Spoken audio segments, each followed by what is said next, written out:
Hi, I'm Vidya Sankar. I'm bringing the wife's light to London on the 26th of April to the Copper Box Arena. Don't forget, book your tickets. Come there, be there, enjoy the music, and most importantly, let's fight together. Okay? See you there.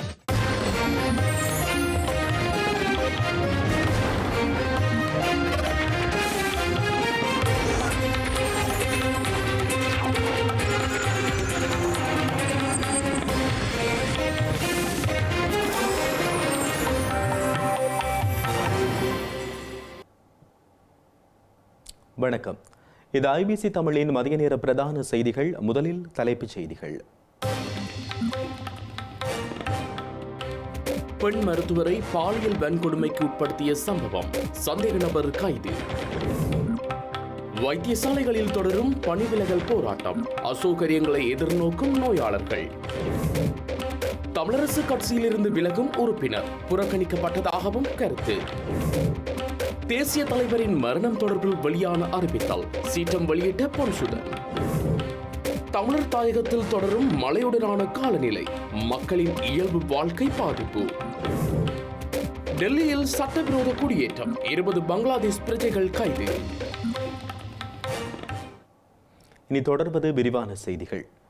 Anuradhapura வைத்தியசாலையில் துஷ்பிரயோகம் செய்யப்பட்ட பெண் வைத்தியரை பாலியல் துஷ்பிரயோகம் செய்த சந்தேக நபர் கைது செய்யப்பட்டுள்ளார்.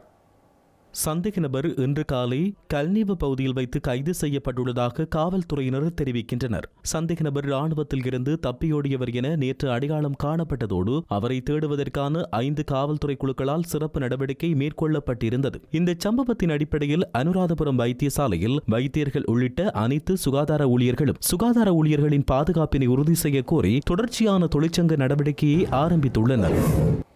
இதேவேளை அனுராதபுரம் போதனா வைத்தியசாலையில் நேற்றிரவு பெண் மருத்துவர் ஒருவர் பாலியல் வன்புணர்வு செய்யப்பட்டமைக்கு இலங்கை மருத்துவ சங்கம் தன்னுடைய கண்டனத்தை வெளியிட்டுள்ளது. பணியிடத்திற்குள் அவசரகால பணிகளில் ஈடுபட்டிருந்த ஒரு பெண் மருத்துவர் மீது நடந்த பாலியல் வன்கொடுமையை வன்மையாக கண்டிப்பதாக இலங்கை மருத்துவ சங்கம் தெரிவித்துள்ளது. இந்த செயலை மேற்கொண்ட சந்தேக நபரை விரைவில் சட்டத்தின் முன்பாக நிறுத்தவும் தொடர்புடைய சட்ட நடவடிக்கைகளை தாமதமின்றி செயற்படுத்துமாறும் சம்பந்தப்பட்ட அதிகாரிகளிடம் வலியுறுத்துவதாக தெரிவிக்கப்பட்டுள்ளது. இந்த துரதிர்ஷ்டவசமான அருவருக்கத்தக்க செயலுக்கு ஆளான மருத்துவரின் தனியுரிமை மற்றும் அடையாளம் என்பன பாதுகாக்கப்பட வேண்டும் என்பதில் உறுதியாக உள்ளதாகவும் இலங்கை மருத்துவ சங்கம் சுட்டிக்காட்டி உள்ளது.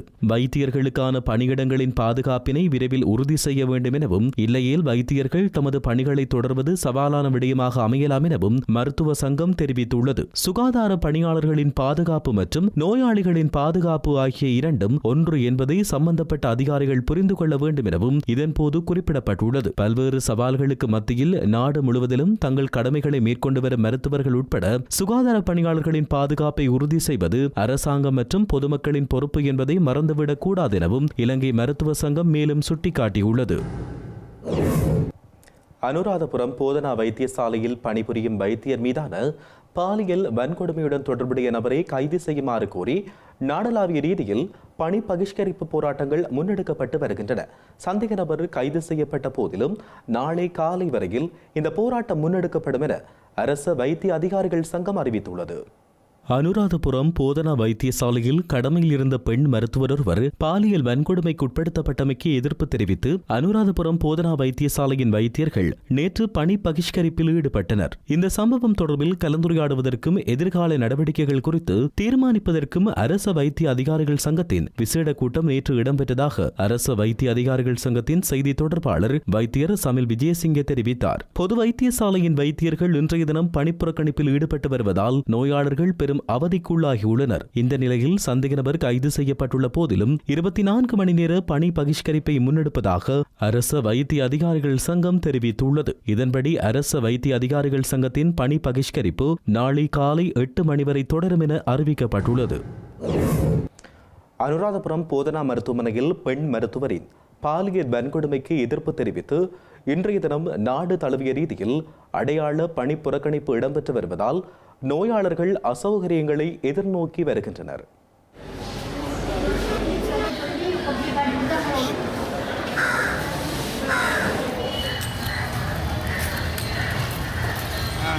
கிளினிக்கு வந்தோன்னா நாங்கள் டாக்டர் சாக்கள் ஸ்ட்ரைக் ஆகமெண்டு எனக்கு டேட் தந்துருக்காங்க. இது வார மாதம் 28ஆம் தேதி வரை சொல்லி. அவ்வளோ தூரம் இருந்து வார சனங்கள் பாவம் தானே. ஒரு டாக்டர் சாக்கள் ஸ்ட்ரைக் என்றால் பேஷண்ட்டுகள் என்ன செய்கிறது? வருத்தக்காராக்கள் இருக்கிறோம், பெரிய கஷ்டம் தான். எல்லோரும் வந்து திரும்பி போகிறாங்க.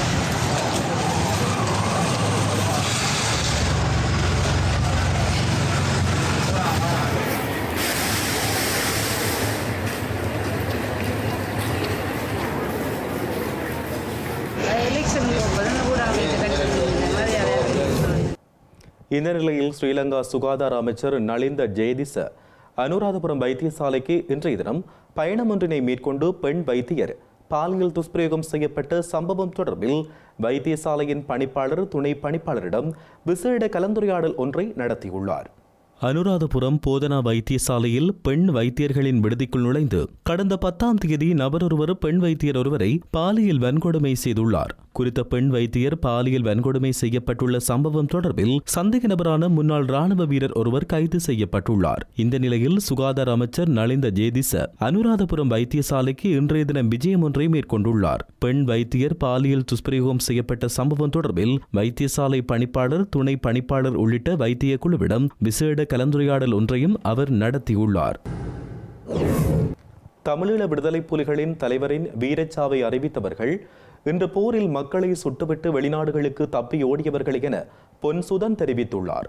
குறித்த விடயம் தொடர்பில் புலம்பெயர் தமிழர்களும் இலங்கை தமிழர்களும் மிகுந்த அவதானமாக இருப்பதாகவும் இவர்களை தமது தேசிய ரீதியான பயணத்தில் இருந்து அகற்ற வேண்டும் எனவும் அவர் குறிப்பிட்டுள்ளார். அத்துடன் இத்தனை வருடங்களாக அமைதியாக இருந்த இவர்களே தற்போது யார் தூண்டிவிட்டது எனவும் வடமராட்சி கிழக்கில் அமைந்துள்ள சமூக மாற்றத்துக்கான ஊடக மையத்தில் இடம்பெற்ற ஊடக சந்திப்பின் போது அவர் இவ்வாறு கேள்வி எழுப்பியுள்ளார்.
ஸ்ரீலங்கா உள்ளூராட்சி மன்ற தேர்தலுக்கான தபால் மூல வாக்கு விண்ணப்பங்களை ஏற்றுக்கொள்வது இன்று நள்ளிரவு 12 மணியுடன் நிறைவடைய உள்ளதாக தேர்தல்கள் ஆணைக்குழு தெரிவித்துள்ளது.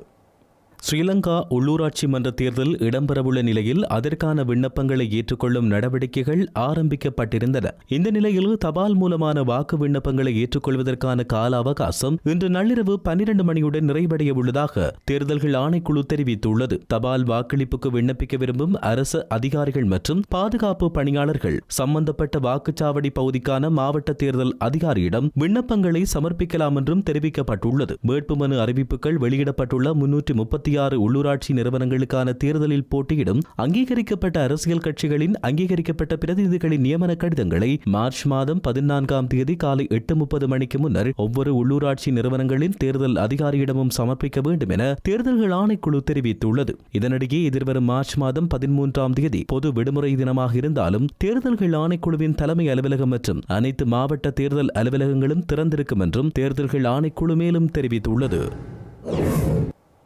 இலங்கை தமிழரசுக் கட்சியின் உறுப்பினர் ஒருவர் பதவி விலகியுள்ளார். கட்சிக்குள் தமக்கு இழைக்கப்பட்ட புறக்கணிப்பினால் பதவியிலிருந்து இடைவிலகுவதாக அவர் அறிவித்துள்ளார்.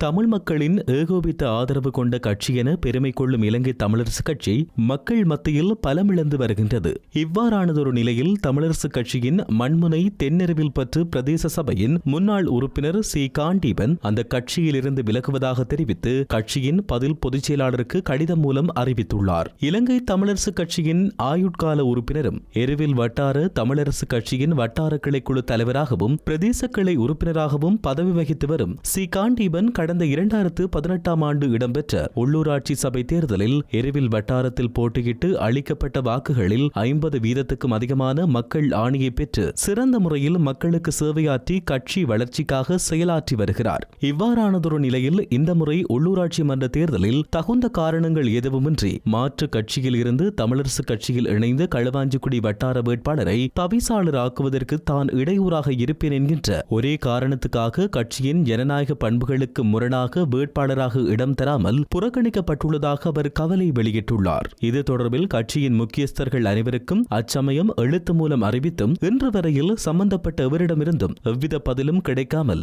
ஏமாற்றமும் விரக்தியும் அடைந்துள்ளதாக அவர் குறிப்பிட்டுள்ளார். அந்த வகையில் அரசியல் நடைமுறைக்கு மாறாகவும் ஜனநாயக பண்புகளுக்கு முரணாகவும் கட்சி செயற்பட்டுள்ளதாலும் கட்சிக்குள் காணப்படும் உட்கட்சி முரண்பாடுகளினால் மக்கள் மத்தியில் கட்சியின் செல்வாக்கு குறைவடைந்துள்ளதோடு மக்கள் கட்சியில் அதிருப்தி அடைந்துள்ளதாலும் இலங்கை தமிழரசுக் கட்சியின் ஆயுட்கால அங்கத்துவத்தில் இருந்தும் கட்சியில் நான் வகித்து வரும் சகல பதவிகளில் இருந்தும் மிகுந்த மனவேதனையுடன் இடைவிலகுவதாக அவர் அறிவித்துள்ளார். சுயவிருப்பின் பேரிலேயே அவர் இடைவிலகுவதாகவும் மேலும் தெரிவித்துள்ளார். தமிழர் தாயக மக்களின் காணிகள் திட்டமிட்டு கையகப்படுத்தப்பட்டுள்ள நிலையில் வவுனியாவில் ஸ்ரீலங்கா ராணுவத்தின் கட்டுப்பாட்டில் உள்ள பொதுமக்களின் காணிகளை விடுவிக்க நடவடிக்கை எடுக்குமாறு கோரி தமிழரசுக் கட்சியின் நாடாளுமன்ற உறுப்பினர் சத்தியலிங்கம் கோரிக்கை விடுத்துள்ளார். வவுனியா மாவட்ட மக்களுக்கு சொந்தமான தகனம் செய்யும் சுடுகாட்டை கூட இவர்கள் கையகப்படுத்தியுள்ளதாகவும் ஸ்ரீலங்கா நாடாளுமன்றத்தில் அவர் சுட்டிக்காட்டியுள்ளார். எங்களுடைய மாவட்டத்திலே 1985ஆம் ஆண்டு ஆகஸ்ட் மாதம் வவுனியா SFHQ ஹெட் குவார்ட்டர்ஸ் கிட்டத்தட்ட பொதுமக்களுடைய காணிகள் அங்கு 3 கட்டங்களாக காணிகள் கையகப்படுத்தப்பட்டது. இந்த விமான நிலைய விஸ்தரிப்புக்காக அதில் முதலாம் கட்டம் 2ஆம் கட்டம் போக 3வது கட்டம் ஆக 1985ஆம் ஆண்டு 231.67 ஏக்கர் நிலப்பரப்பு பொதுமக்களுடைய காணிகள் சுவீகரிக்கப்பட்டிருக்கிறது. அந்த சுவீகரிக்கப்பட்ட காணிகள் வவுனியா நகரத்தினுடைய விஸ்தரிப்புக்கு மிகவும் முக்கியமான ஏனையின் வீதியோட இருக்கின்ற காணிகள். ஆகவே அந்த காணிகள் 231.67 ஏக்கரை அந்த உரிமையாளர்களுக்கு விடுவித்து வவுனியா நகரத்தினுடைய மிகவும் முக்கியமான பிரதேசம் நகர விஸ்தரிப்புக்கு தேவையான பிரதேசத்தை விடுவிப்பதற்கு நடவடிக்கை எடுக்கணும் என்று கேட்டுக்கொள்கிறேன். அதே போல வவுனியா ஈச்சங்குளம் என்ற கிராமத்திலே பொதுமக்களுடைய காணி அதில் ஒரு மாவீரர் துயிலும் இல்லம் இருந்தது.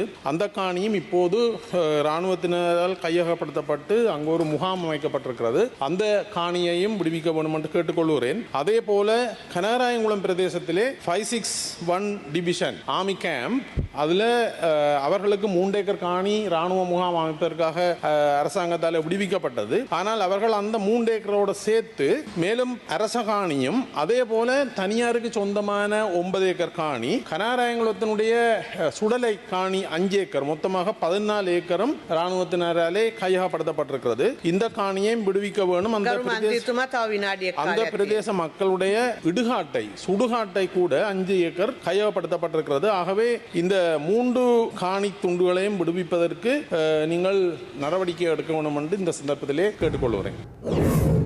சுபீட்சமான ஒரு பிரதேசத்தை உருவாக்க வேண்டுமானால் உள்ளூராட்சி தேர்தலில் மக்கள் சுயேட்சை குழுவுக்கு வாக்களிக்க வேண்டும் என பருத்தித்துறை பிரதேச சபையின் சுயேட்சை குழுவாக போட்டியிடும் முல்லைத்தீவு என் கேட்டுக்கொண்டுள்ளார்.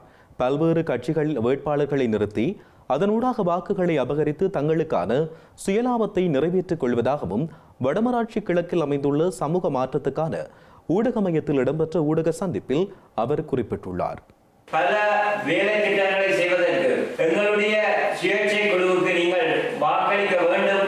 அப்படியாக நீங்கள் வாக்களிப்பீர்களே ஆனால் நிச்சயமாக ஒரு திடமான உறுதிப்பாடான ஒரு மறுமலர்ச்சி நோக்கிய ஒரு சுபீட்சமான ஒரு பிரதேசத்தை எங்களால் நிச்சயமாக ஏற்படுத்த முடியும். ஆகவே எங்களுடைய இந்த சுயேட்சை குழுவோடு இணைந்து போட்டியிட விரும்புகின்ற இளைஞர்களை, யுவதிகளை நாங்கள் அன்பாக கேட்டுக்கொள்கின்றோம்.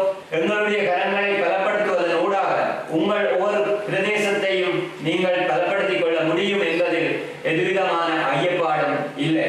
ஆகவே இந்த உள்ளூராட்சி சபை தேர்தல் உங்களுக்கு ஒரு மக்களுக்கான ஒரு முடிவெடுப்பதற்கான ஒரு தருணம். நாங்கள் ஏன் சுயேட்சை குழுவாக போட்டியிடுகின்றோம்? கடந்த காலங்களிலே கட்சிகளுடைய செயற்பாடுகள் எங்களுக்கு ஒரு அதிருப்தியை தந்ததன் காரணமாக நாங்கள் இன்று இந்த சுயேட்சையாக இந்த தேர்தலிலே போட்டியிடுகின்றோம். பருத்தித்துறை பிரதேச சபையிலே 12 வட்டாரங்களிலும் நாங்கள் போட்டியிடுகின்றோம்.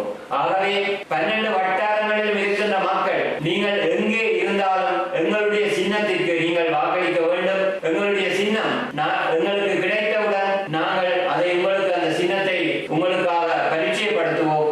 அந்த சின்னத்துக்கு நீங்கள் வாக்களிக்க வேண்டும் என நான் தெரிவித்துக் கொள்கின்றேன். மேலும் எங்களுடைய மண், எங்களுடைய மக்கள் இன்று பல்வேறுபட்ட இடர்பாடுகளுக்கும் இன்னல்களுக்கும் ஆளாகி கொண்டிருக்கின்றார்கள். ஆகவே அந்த மக்களுடைய அபிவிருத்தியை நாங்கள் ஏற்படுத்திக் கொள்ள வேண்டும். இலங்கையின் பல்வேறு பகுதிகளில் மழையுடனான காலநிலை நிலவுவதால் மக்களின் இயல்பு வாழ்க்கை பாதிக்கப்பட்டுள்ளது. குறிப்பாக யாழ்ப்பாணத்தில் நேற்றைய தினம் முதல் இன்று வரை மழையுடனான காலநிலை தொடர்கிறது. இடியுடன் கூடிய மழை பெய்யும் வேளைகளில் மின்னல் தாக்கங்களினால் ஏற்படக்கூடிய பாதிப்புகளை குறைத்துக் கொள்ள தேவையான முன்னெச்சரிக்கை நடவடிக்கைகளை எடுத்துக் கொள்ளுமாறு பொதுமக்களுக்கு வளிமண்டலவியல் திணைக்களம் எச்சரிக்கை விடுத்துள்ளது. வடக்கு, வடமத்திய, கிழக்கு மற்றும் ஊவா மாகாணங்களிலும் மாத்தளை, நுவரெலியா மற்றும் ஹம்பாந்தோட்டை மாவட்டங்களிலும் பல தடவைகள் மழை அல்லது இடியுடன் கூடிய மழை பெய்யக்கூடும் என வளிமண்டலவியல் திணைக்களம் எதிர்வு கூறியுள்ளது. மேல், சப்ரகமுவ மற்றும் வடமேல் மாகாணங்களிலும் காலி, மாத்தறை, மாத்தளை, நுவரெலியா மற்றும் புலனறுவை மாவட்டங்களிலும் சில இடங்களில் 75 மில்லிமீட்டருக்கும் அதிகமான ஓரளவு பலத்த மழை வீழ்ச்சி எதிர்பார்க்கப்படுகின்றது. நாட்டின் ஏனைய பிரதேசங்களில் பல இடங்களில் பிற்பகல் அல்லது இரவில் மழை அல்லது இடியுடன் கூடிய மழை பெய்யக்கூடும். வடக்கு, கிழக்கு, மேல், சப்ரகமுவ, வடமேல் மற்றும் மூவா மாகாணங்களிலும் காலி, மாத்தறை, மாத்தளை, நுவரெலியா மற்றும் புலனறுவை மாவட்டங்களிலும் சில இடங்களில் மணித்தியாலத்துக்கு 30 முதல் 40 கிலோமீட்டர் வேகத்தில் ஓரளவு பலத்த காற்று வீசக்கூடும் எனவும் தெரிவிக்கப்பட்டுள்ளது. இதேவேளை இலங்கையின் வடக்கு கிழக்கு மாகாணங்களின் பல பகுதிகளிலும் நிலவக்கூடிய மழையுடன் கூடிய காலநிலை எதிர்வரும் 18ஆம் தேதி வரையில் நிலவும் வாய்ப்புள்ளதாக யாழ் பல்கலைக்கழக புவியியற்துறை சிரேஷ்ட விரிவுரையாளர் நாகமுத்து பிரதீபராஜா தெரிவித்துள்ளார். டெல்லியில் சட்டவிரோதமாக குடியேறிய பங்களாதேஷைச் சேர்ந்த 20 பேர் கைது செய்யப்பட்டுள்ளனர். டெல்லி அரசியலில் பங்களாதேஷ் பிரஜைகளின் சட்டவிரோத குடியேற்றம் முக்கிய பிரச்சனையாக காணப்படுகின்றது. காவல்துறையினர் தேடுதல் நடத்தி அவர்களை கைது செய்து வருகின்றனர். இந்த நிலையில் டில்லியில் PVC, சுல்தான்பூரி, ஹனுமான் மந்திர் உள்ளிட்ட பல்வேறு இடங்களில் காவல்துறையினர் சோதனையில் ஈடுபட்டுள்ளனர். இதன்பொழுது சட்டவிரோதமாக குடியேறிய பங்களாதேஷ் பிரஜைகள் 20 பேரை காவல்துறையினர் கைது செய்துள்ளனர். கைது செய்யப்பட்டுள்ள நபர்கள் சட்டவிரோதமாக ஆவணங்களை தயாரித்து நாட்டிற்குள் நுழைந்து வசித்து வந்துள்ளதாகவும் அவர்களிடமிருந்து போலி ஆவணங்களை பறிமுதல் செய்து விசாரணை செய்து வருவதாகவும் காவல்துறையினர் தெரிவித்துள்ளனர். ரஷ்யாவுடன் 30 நாட்களுக்கு போர் நிறுத்தத்தை ஏற்படுத்தும் அமெரிக்காவின் திட்டத்தை ஏற்றுக்கொள்வதற்கு தயாராக உள்ளதாக உக்ரைன் கூறியுள்ளது. அத்துடன் உக்ரைனுக்கான இராணுவ உதவிகளையும் உளவு தகவல் பகிர்வுகளையும் உடனடியாக ஆரம்பிப்பதாகவும் அமெரிக்கா தெரிவித்துள்ளது. சவுதி அரேபியாவில் அமெரிக்கா மற்றும் உக்ரைன் பிரதிநிதிகளுக்கிடையில் இடம்பெற்ற பேச்சுக்களை தொடர்ந்து வெளியிடப்பட்ட கூட்டறிக்கையில் இந்த விடயங்கள் தெரிவிக்கப்பட்டுள்ளன. இந்த போர் நிறுத்த திட்டத்திற்கு ரஷ்யாவும் இணங்கும் என தாம் நம்புவதாக அமெரிக்க ஜனாதிபதி டொனால்ட் ட்ரம்ப் கூறியுள்ளார். செய்திகளின் நிறைவாக மீண்டும் தலைப்புச் செய்திகள். பெண் மருத்துவரை பாலியல் வன்கொடுமைக்கு உட்படுத்திய சம்பவம், சந்தேக நபர் கைது. வைத்தியசாலைகளில் தொடரும் பணிவிலகல் போராட்டம், அசௌகரியங்களை எதிர்நோக்கும் நோயாளர்கள். தமிழரசு கட்சியிலிருந்து விலகும் உறுப்பினர் புறக்கணிக்கப்பட்டதாகவும் கருத்து. தேசிய தலைவரின் மரணம் தொடர்பில் வெளியான அறிவித்தல், சீற்றம் வெளியிட்ட பொன்சுதன். தமிழர் தாயகத்தில் தொடரும் மழையுடனான காலநிலை, மக்களின் இயல்பு வாழ்க்கை பாதிப்பு. டெல்லியில் சட்டவிரோத குடியேற்றம், 20 பங்களாதேஷ் பிரஜைகள் கைது. இத்துடன் ஐபிசி தமிழின் இன்றைய மதிய நேர பிரதான செய்திகள் நிறைவடைகின்றன. உடனுக்குடன் நீங்கள் செய்திகளை அறிந்து கொள்ள ibctamil.com என்கின்ற இணையதளத்தை பார்வையிடுங்கள். வணக்கம்.